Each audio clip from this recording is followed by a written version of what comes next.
빌립보서를 주일마다 함께 묵상해 나가고 있습니다. 빌립보서의 주제라고 하면 아마도 기쁨일 것입니다. 잊을만 하면 바울이 기쁨을 언급해요. 그런데 우리가 아는 것처럼 바울은 지금 감옥에 있죠. 상황적으로는 기뻐할 만한 상황이 아닌데 그는 기뻐하라, 기뻐하라. 너무나 사랑하는 빌립보 교인들을 향해서 이 신앙 안에서의 기쁨을 설명하고 있습니다. 오늘 3장 1절부터 볼 텐데요. 3장 1절도 이렇게 시작합니다. 3장 1절의 말씀 보시면 끝으로 나의 형제자매 여러분 주 안에서 기뻐하십시오. 내가 같은 말을 되풀이해 쓰는 것이 나에게는 번거롭지 않고 여러분에게는 안전합니다.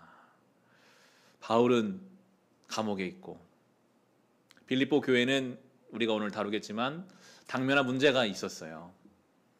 상황으로 보면 어떤 일로 보면 기뻐할 만한 상황이나 일은 없지만 바울은 말하죠. 주 안에서 기뻐하라. 우리는 무엇 때문에 기뻐할까요? 보통은 어떤 일 때문에 기뻐하거든요. 내가 원하는 일이 되면 기뻐요. 내가 바라는 바가 이루어지면 기쁩니다.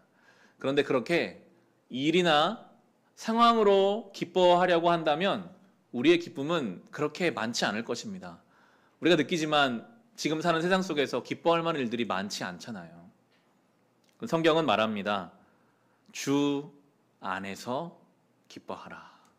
그러면 감옥에 있어도 기뻐할 수 있고 내가 원하는 것이 설령 안 된다 할지라도 주 안에서 누리는 기쁨이 있다. 빌립보서 4장 13절, 저는 이게 빌립보서 주제라고 생각하는데요. 바울은 또 이렇게 이야기합니다. 나에게 능력을 주시는 분 안에서 나는 모든 것을 할 수 있습니다. 어디에 있는가? 주 안에 있어서 기뻐하는가?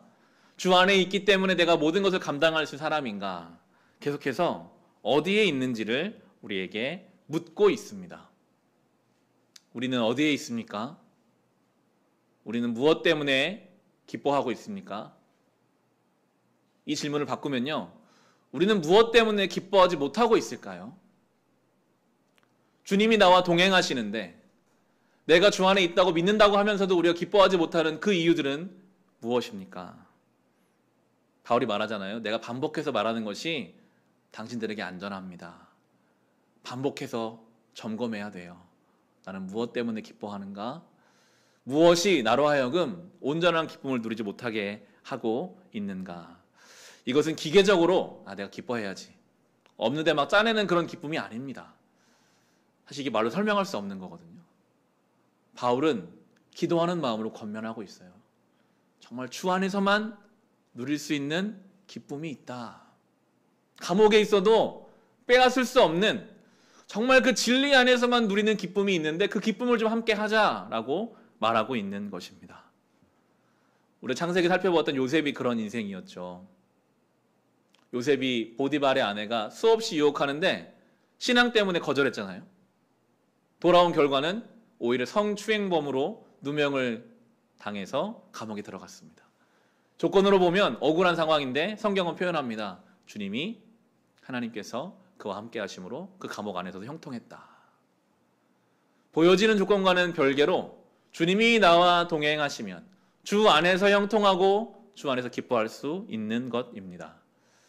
바라기는 우리 교회가 사랑하는 모든 성도님들이 주 안에서 경험할 수 있는 그 기쁨, 세상의 어떤 조건과는 관계없이 주 안에서 경험할 수 있는 그 기쁨을 누리며 살아갈 수 있으시기를 우리 주님의 이름으로 축원합니다. 그러나 구체적으로 빌립보 교회 안에는 당면한 문제가 있었습니다. 2절 말씀 보시면요. 개들을 조심하십시오. 악한 일꾼들을 조심하십시오. 살을 잘라내는 할례를 주장하는 자들을 조심하십시오. 3번이나 조심하라, 조심하라, 조심하라. 개라고도 표현되고 악한 일꾼, 할례를 주장하는 자들, 아마 같은 사람들인 것 같아요. 여기서 말하는 개는 주인이 없는 들을 떠돌아다니는 그런 개들, 죽은 짐승을 파먹고 독을 옮기는 개들이라고 합니다. 그러한 자들이 빌립보 교회 안에 있었어요.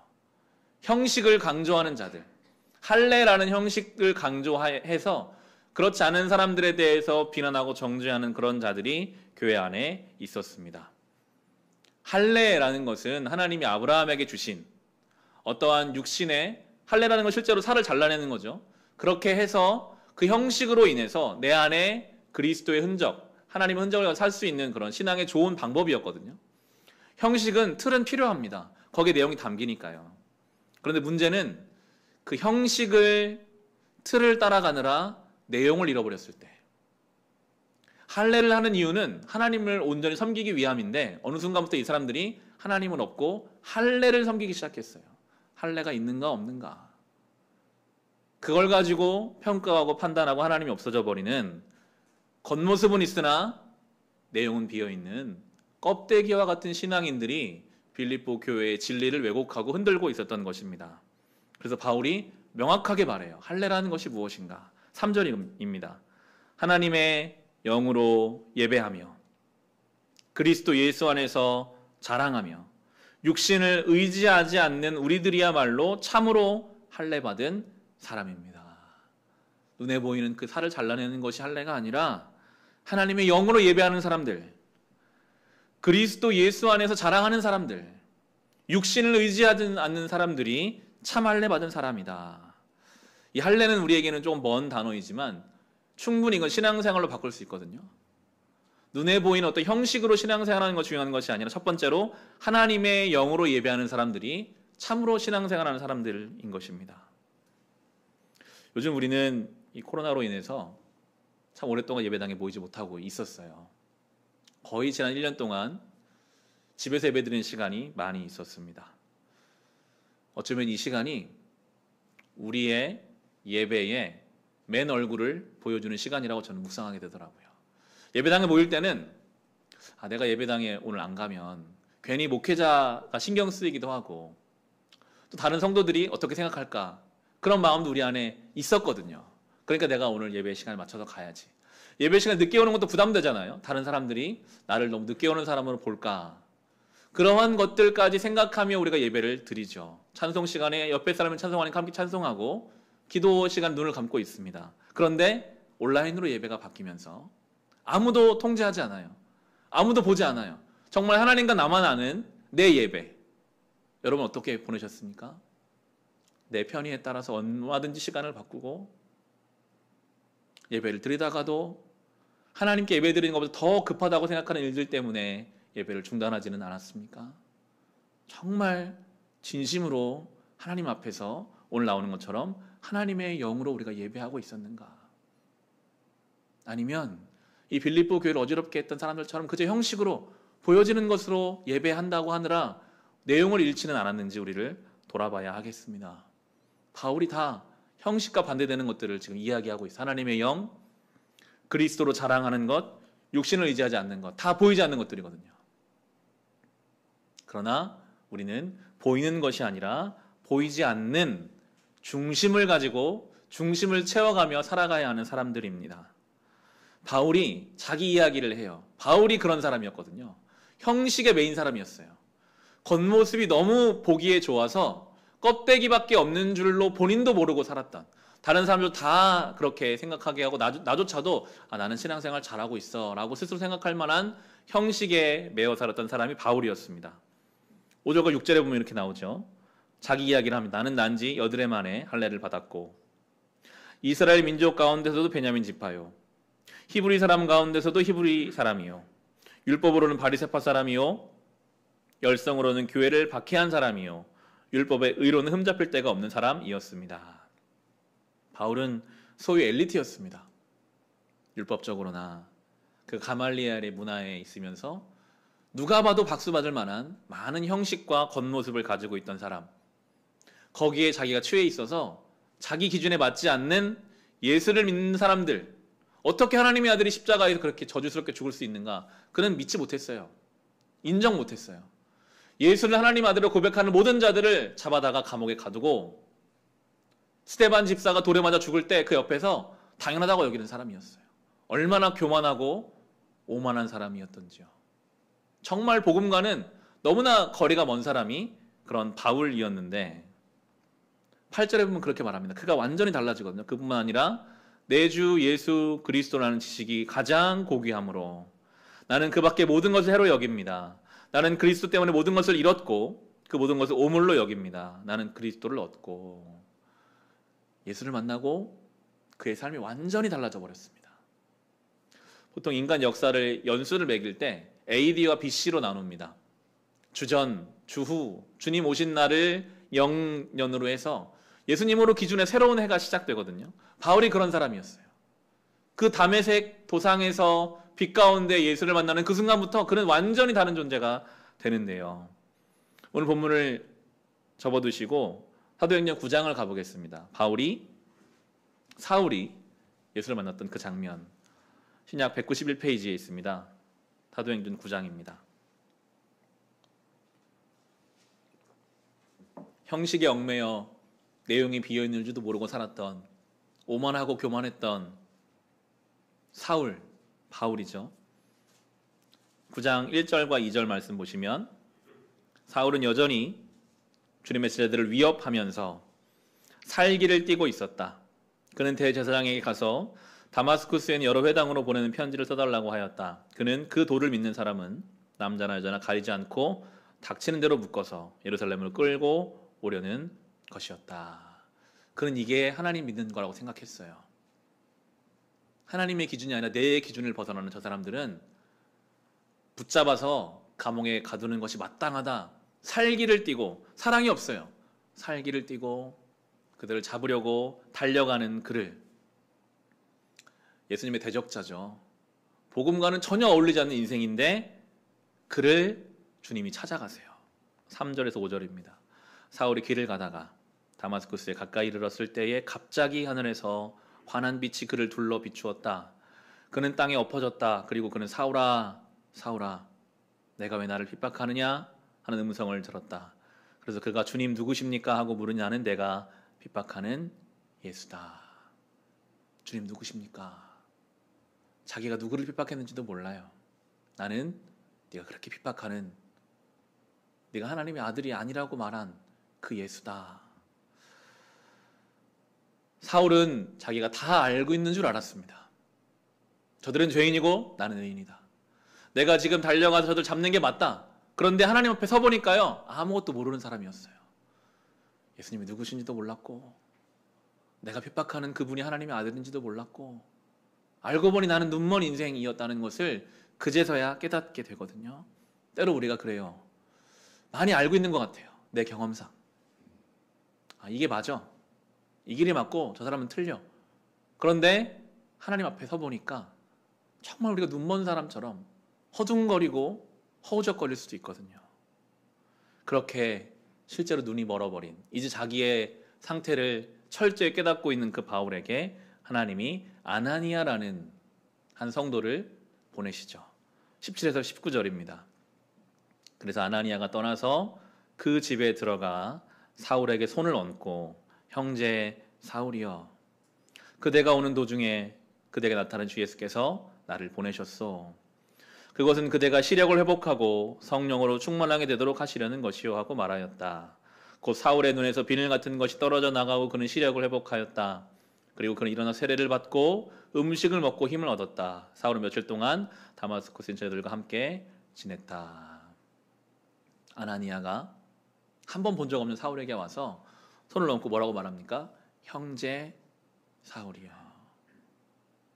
원수거든요. 자기 옆에 성도들을 감옥에 가둔 이 바울은 성도들을 원수로 대했어요. 무시했어요. 잡아서 감옥에 넣어야 되는 사람들이라고 당연히 생각했어요. 그런데 그 성도들이 자기를 형제라고 부르는 거예요. 그리고 당신이 그렇게 핍박했던 예수님이 나를 보내셨습니다. 당신은 이제 눈을 회복할 것이고 하나 원하시는 길을 갈 것입니다.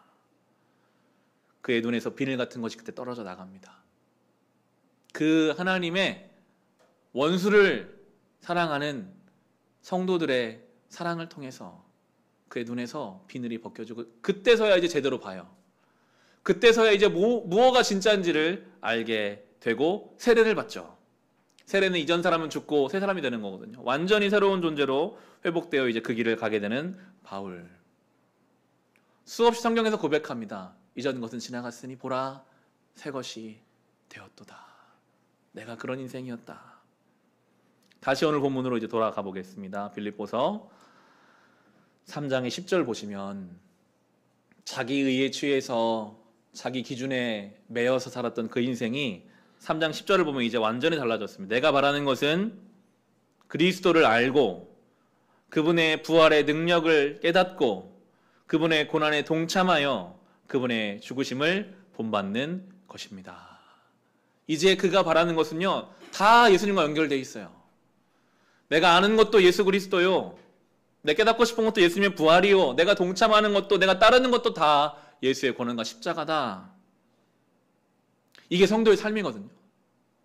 우리의 삶 모든 것을 다 주님과 연결시키는 사람들. 특별히 저는 이 부활의 능력을 깨달으려면, 여러분 부활의 능력은 참 영광스러운 거잖아요. 그런데 이 부활의 능력을 깨달으려면 고난에 동참해야 되고 십자가의 죽으심을 본받는 것이 되어야 함을 이 바울의 고백을 통해 더 알게 되겠더라고요. 우리는 부활의 능력을 사모하죠. 그러나 그 부활은 그냥 오지 않았죠. 반드시 십자가의 죽으심과 고난을 지나가서 부활의 영광이 왔거든요. 우리는 그런 삶을 살아가야 합니다. 신앙 때문에, 예수님 때문에 고난당하고 나를 죽이려는 그런 마음으로 누군가를 사랑하고 덮어주는 그 시간이 우리로 하여금 주님을 알게 하는 시간이 될 것이고 부활의 영광을, 부활의 능력을 경험하게 되는 시간이 될 것입니다. 바울은 이렇게 말합니다. 이어지는 12절 14절에 보시면 나는 이것을 이미 얻은 것도 아니며 이미 목표점에 다다른 것도 아닙니다.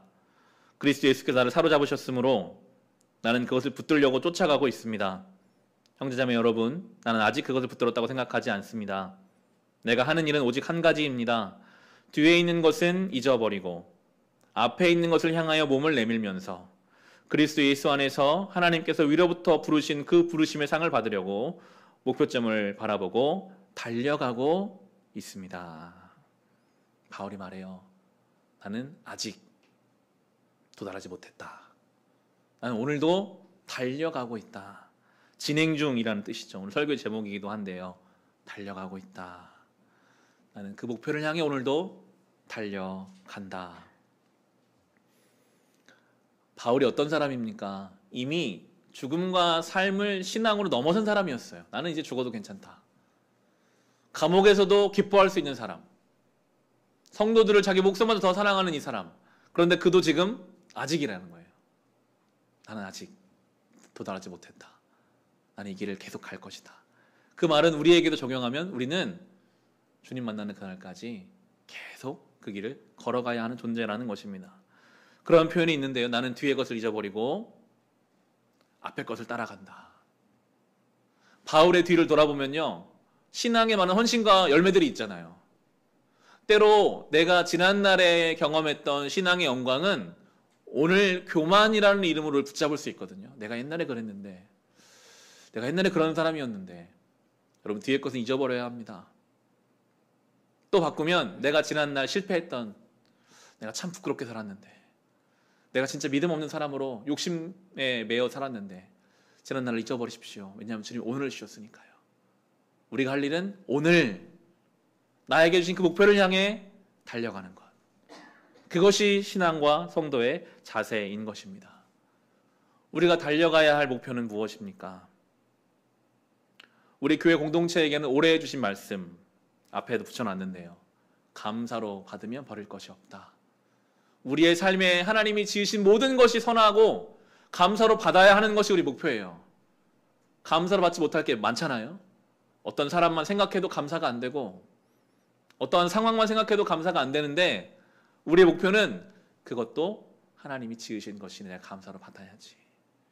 말씀과 기도로 거룩하게 하는 것. 그 사람도 그 상황도 나의 삶의 어려움도 말씀으로 비추어 보고 기도의 자리에 아뢰고 또 아뢰면서 그것들을 거룩하게 바꿔가는 것이 우리 교회 공동체에게 주신 올해 달려가야 할 목표입니다. 16절에 보면 우리 이렇게 위로하고 있어요. 어쨌든 우리가 어느 단계에 도달했든지 그 단계에 맞추어서 행합시다. 단계에 맞춰서 행하라고 하세요. 당장 다 내려놓고 십자가를 지라 그렇게 말씀하지 않으시고요. 지금 있는 그 단계에 맞춰 하라. 사도 바울의 단계가 있고요. 우리의 단계가 있어요. 그러나 분명한 것은 우리의 단계에 맞추어서 우리는 달려가야 합니다. 그럼 달리기 해보셨죠? 달리려면요, 달리는 일에 우리의 모든 걸 집중해야 합니다. 그래야 달릴 수 있어요. 걷는 것과는 다릅니다. 산책과는 달라요. 달리려면 내 모든 힘과 에너지를 달리는 것에 써야 합니다. 그게 신앙생활이거든요. 이것도 하고 저것도 하면서 하는 것 신앙이 아니라 달려가는 것. 그러나 달리기에는 페이스가 있는 거죠. 자기 단계에 맞추어서. 오늘 우리는 부르심에 합당한 길을 달려가야 합니다. 그런 점에 있어서 목표점이 너무나 중요한 것 같아요. 어디를 향하여 달려갈 것인가. 요즘 우리가 묵상하는 마태복음이 우리에게는 분명한 가야 할 길을 보여주고 계십니다. 예수께서 공생애를 시작하시면서 가장 먼저 행하셨던 일이 제자를 부르시는 일이었어요. 마태복음 4장에 보면 나오는데요. 한번 찾아보겠습니다. 결론으로 내려고 합니다. 마태복음 4장 신약성경 4페이지에 있습니다. 18절에서 20절의 말씀입니다. 예수님의 공생애에는 제자를 부르시는 것이 굉장히 중요했습니다. 사람을 통해 일하시니까요. 오늘도 주님은 우리를 부르고 계십니다. 우리를 통해 일하시기 원하시는데요. 베드로와 그의 형제 안드레를 부르시는 장면이 마태복음 4장 18절에서 20절의 말씀입니다. 예수께서 갈릴리 바닷가를 걸어가시다가 두 형제 베드로라는 시몬과 그와 형제가는 안드레가 그물을 던지고 있는 것을 보셨다. 그들은 어부였다. 예수께서 그들에게 말씀하셨다. 나를 따라오너라. 나는 너희를 사람을 낚는 어부로 삼겠다. 그들은 곧 그물을 버리고 예수를 따라갔다. 그들에게 가장 이해되기 쉬운 말로 설명하신 것 같아요. 이제는 너희가 물고기를 낚아서 살던 인생에서 사람을, 천하보다 귀한 영혼을 위해 저 죽음의 바다에 있는 그 영혼들을 생명의 그물로 낚는, 건져내는 그 자리로 내가 너희를 부른다. 나를 따라오라. 그러자 그들은 그물을 버리고 주님을 따라갔습니다. 어부의 삶을 묵상해 보게 됩니다. 베드로라는 어부는 아마 모든 삶의 리듬을 물고기를 잡는 것에 맞추며 살았을 것입니다. 어느 때에 물고기를 잡으러 가야 물고기 잘 잡히는지 알잖아요. 그러면 그때에 가장 내 몸이 깨어있게 하기 위해서 잠자는 시간을 정했겠죠. 그리고 일어났을 것입니다. 밥 먹는 것도 생각하는 것도 다 물고기를 낚는 것에 맞춰져 있어요. 그들이 하는 많은 일들, 배를 수리하고 그물을 수리하는 모든 일, 그들의 시간도 물고기를 잡는 것에 맞춰져 있어요. 아마 오랫동안 이 일을 했기 때문에 그의 근육까지도 다 물고기를 낚는 것 최적화되어 있었을 것입니다. 왜냐하면 그래야 생계가 유지되니까요. 그래야 사니까요. 주님이 이제 말씀하세요. 이제는 물고기를 위해 모든 초점을 맞췄던 그 삶에서 한 사람, 하나님이 존귀하게 보시는 그 사람, 그 영혼을 건져내기 위한 삶으로 살아라. 잠을 자는 것도, 일어나는 것도, 말하는 것도, 생각하는 것도 그 중심에 한 영혼을 두고 살아가라. 나를 그렇게 따라오라 라고 부르고 계시거든요. 이것은 우리를 향한 부르심입니다. 우리가 달려가야 할 목표점입니다. 우리는 무엇을 위해 살고 있을까요? 왜 돈을 벌고, 왜 잠을 자고, 왜 건강하려고 할까요? 오늘 주님은 부르십니다. 그 모든 초점을 한 영혼, 가장 먼저는 나죠. 내 영혼이 저 죽음의 강물에 있지 않고 생명의 그물로 건져지도록. 그리고 여러분에게 허락하신 사람이 반드시 있습니다. 가족일 수도 있겠죠. 내 주변에 어떤 사람, 그 사람을 생각하며 그를 위해 기도하며 그를 위해 헌신하고 내 힘을 쓰며 살아가라. 내가 너희를 그렇게 부른다 라고 주님이 오늘 우리를 부르고 계십니다. 그것이 우리가 달려가야 할 방향입니다. 마태복음 28장 20절, 마태복음의 가장 마지막 절에 보면 우리가 참 좋아하는 말씀, 볼지어다 내가 세상 끝날까지 너희와 항상 함께 있으리라 하는 말씀이 있어요.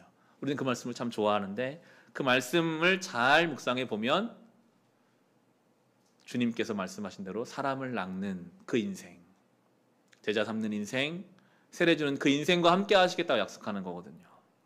우리가 달려갈 길을 얻어서 이제 내가 사는 모든 것이 한 영혼을 위해 살아가려고 노력하고 달려가다 보면 반드시 주님이 우리와 함께 그 길을 해 주실 것입니다.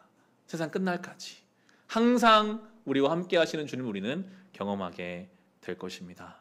바라기는 이 한 주를 살아가는 동안 신앙 안에서 달려가시되 주님과 함께 이 신앙의 길을 달려갈 수 있는 저와 여러분 될 수 있기를 주님의 이름으로 축원합니다.